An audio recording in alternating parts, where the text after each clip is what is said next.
Welcome to Just for Kids channel.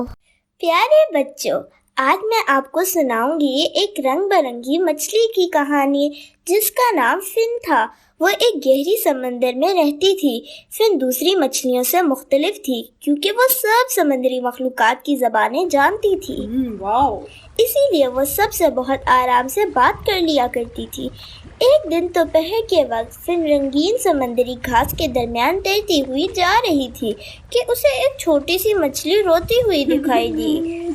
Fin उसके पास चली गई और उससे बातचीत करने लगी। क्या हुआ? तुम्हारा क्या नाम है और तुम क्यों रो रही हो? मेरा नाम निम्मो है। एक समुद्री तूफान में मैं अपने घर वालों से बिछड़ गई हूँ और मैं ये भी नहीं जानती कि ये कौन सी जगह है। अच्छा, तुम रो नहीं, ज़रूर कोई रास्ता निकल आएगा। आप एक अच्छी मछली लगती हैं और मेरी ज़ुबान भी जानती हैं। क्या आप मेरे ख़ानदान को ढूंढने में मेरी मदद करेंगी? फिन को निम्मो पर तरस आ गया और उसकी मदद की हामी भर ली। फिन जानती थी कि ये काम आसान नहीं है, लेकिन साथ ही साथ निम्मो की बेबसी ने उसे अपने पर गुजरा वाक़या याद दिला दिया कि कैसे फिन जब छोटी थी तो समंदरी तूफान की वजह से उसे अपने इलाके से दूर समंदर के किसी और हिस्से में पहुंच गई थी। इस वक्त फिन परेशानी के आलम में इधर उधर तैरती रही। मदद मदद की आवाज़ पर चौंक गई। फिन ने आवाज़ का पीछा किया तो देखा एक ऑक्टोपस जाल में झगड़ा हुआ है। फिन उसके पास गई और उसे जाल से निकालने में मदद करने लगी। कुछ देर की कोशिश के बाद ऑक्टोपस कैद से आज़ाद हो गया। मेरा नाम ओलिविया है। मैं खाने की तलाश में निकला था, लेकिन गलती से इस जाल में उलझ गया। तुम्हारे आने से काफ़ी घंटे पहले से मैं इससे निकलने की कोशिश कर रहा था, लेकिन मेरे स्लिपरी हाथ पांव इसमें मज़ीद उलझ रहे थे। ओलिविया इस छोटी सी मछली की मदद से बहुत मुतासिर हुआ। इसका शुक्रिया अदा किया और चलता बना क्योंकि उसे बहुत ज़ोर की भूख लग रही थी। वो जल्द से जल्द कुछ खाना चाहता था। फिर भी उसके साथ साथ चल पड़ी क्योंकि ये जगह उसके लिए बिल्कुल अजनबी थी। फिन ने ओलिविया को कई बार अपने मुतल्लिक बताने की कोशिश की, लेकिन वो भूख से नढाल लग रहा था। इसीलिए फिर खामोशी से उसके साथ साथ जा रही थी। वो कई पुरअसरार जगहों और गारों से गुजरे। बिलाखिर ओलिविया को उसका खाना मिल ही गया। उसने पेट भर कर खाना खाया। मज़ेदार। फिर उसका ध्यान मछली की तरफ। तुम्हारा क्या नाम है और कहाँ से आई हो? तुम्हारे जैसी मछलियाँ तो दूसरे इलाके में होती हैं। जी, मैं फिन हूँ और समुद्री तूफान की वजह से गुम हो गई हूँ। ओहो, तो तुमने पहले क्यों नहीं बताया? आप अपना खाना तलाश कर रहे थे, इसीलिए मुझे मुनासिब नहीं लगा। चलो, मैं तुम्हें तुम्हारे घर तक पहुँचाने में मदद करूँगा। सच्ची? ये कहकर ओलिविया उसे अपने घर ले गया। वहाँ उसने खजाने के अंदर से एक बहुत खूबसूरत मोती निकाला, जिसकी मदद से फिन अपने इलाके में पहुँच गई। तुम कहाँ चली गई थी मेरी बच्ची? मैं तूफान की वजह से गुम हो गई थी, लेकिन एक बहुत मेहरबान ऑक्टोपस मिल गया जिसने मुझे घर पहुँचा दिया। और पता है अम्मी, उसके पास एक जादुई मोती भी था। ये सारा वाक़या याद आने के बाद फिन को यकीन था कि ओलिविया निम्मो की मदद करेगा और उसे उसके वालिदैन तक पहुंचा देगा। वो दोनों मगरिबी समंदरों की जानिब बढ़े। उन्हें तुंदो तेज़ समंदरी लहरों का मुकाबला था। इसी रास्ते में उन्हें एक समंदरी घोड़ा मिला।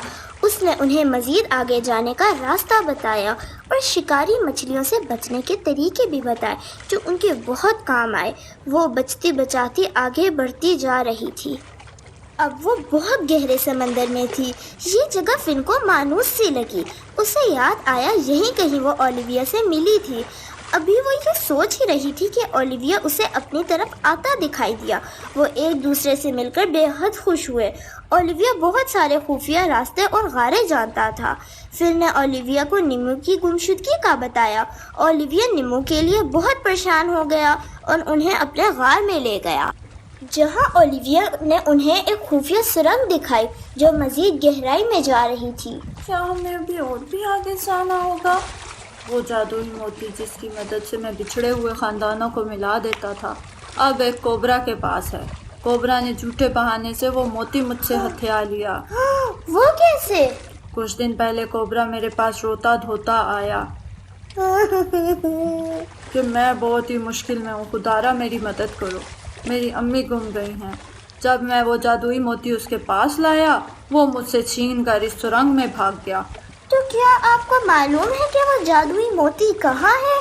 ہاں، میں نے یہ تو پتہ لگا لیا ہے کہ کوبرا نے وہ موتی کہاں رکھا ہے، لیکن وہاں اس نے سخت پہرا رکھا ہے، جس کی وجہ سے میں ابھی تک وہ موتی حاصل نہیں کر سکتا۔ فن نے اولیویا کی ہمت بندھائی اور نیمو کو بھی تسلی دی، جو پھر سے پریشان ہو گئی تھی۔ کیونکہ یہ کام مشکل ہے، اسی لیے ہمیں شارک کی مدد لینی ہوگی۔ فن کیونکہ شارک کی زبان جانتی تھی، سو اس نے شارک کو ساری رودات سنائی۔ شارک بھی نیمو کی مدد کے لیے راضی ہو گئی۔ اگلی صبح وہ سب خفیہ سرنگ سے ہوتے ہوئے گہرے سمندر میں پہنچ گئے، جہاں پر زنگ آلود ایک پرانی ڈوبی ہوئی کشتی تھی۔ وہاں ہی کوبرا نے دوسرے خزانے کے ساتھ ساتھ اس جادوئی موتی کو بھی چھپا رکھا تھا اور اس پر سخت نگرانی کر رہا تھا۔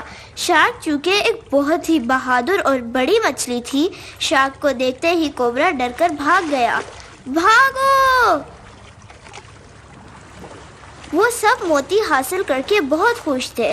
آکٹوپس نے ان سب کا بہت شکریہ ادا کیا، کیونکہ وہ یہ جانتا تھا ان کی مدد کے بغیر کوبرا سے وہ موتی واپس نہیں لے سکتا۔ سب نے فن کے شارک سے مدد حاصل کرنے کے خیال کو بہت سراہا۔ جب اس جادوئی موتی کی مدد سے وہ نیمو کے خاندان تک پہنچے تو انہیں یہ جان کر بے حد خوشی ہوئی کہ نیمو کے والدین کو ایک بہت ہی مہربان ڈولفن نے سمندری طوفان سے بچایا اور اس سے بڑھ کر انہیں کھانا دیا اور ساتھ ہی ساتھ اپنے گھر میں بھی رکھا اور نیمو کو تلاش کرنے میں بھی مدد کی۔ بچھڑا ہوا خاندان مل گیا۔ سب بہت خوش تھے اور جذباتی سے رو رہے تھے۔ یہ منظر دیکھ کر فن کے آنکھوں میں بھی آنسو آ گئے۔ سچ ہے کہ نیکی کبھی رائے گا نہیں جاتی۔ فن اور اس کے ساتھی اب گہرے دوست بن گئے۔ اب وہ ایک ٹیم بن گئے اور جس کسی کو بھی مدد کی ضرورت ہوتی وہ سب مل کر اس کا مسئلہ حل کرتے، کیونکہ وہ یہ جان گئے تھے کہ بڑے کام کرنے کے لیے ٹیم ورک بہت ضروری ہے۔